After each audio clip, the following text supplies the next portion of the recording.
అందరికి వందలండి. దేవుని వాక్యాన్ని ప్రేమించే వారు మాత్రమే ఈ వీడియోని చూడండి. అతి పరిశుద్ధ గ్రంథమైనటువంటి బైబిల్ గ్రంథంలో మధ్య అధ్యాయం ఏదో మీకు తెలుసా అండి? దావీదు రాసినటువంటి కీర్తనలు 118వ అధ్యాయం అండి. అయితే దానికి ముందున్నటువంటి 117వ అధ్యాయంలో కేవలం 2 వచనాలతో బైబిల్లోనే అతి చిన్న అధ్యాయంగా ఉంది.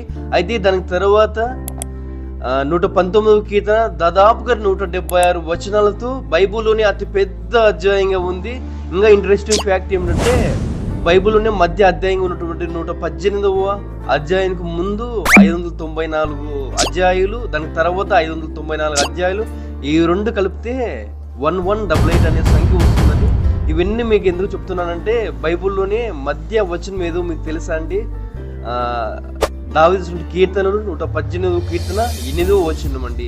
ఇంత ప్రత్యేకంగా ఉన్నటువంటి ఈ వచనంలో ఏముందో మీకు తెలుసా అండి?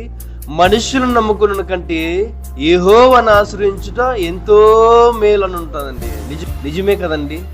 మనుషులను నమ్ముకున్న కంటే దేవుని ఆశ్రయించుట ఎంతో మేలు. దేవుని ఆశ్రయించుట ఎంతో మేలు. ఎందుకంటే దేవుడు నమ్మదగిన వాడు, నీతిపరుడును.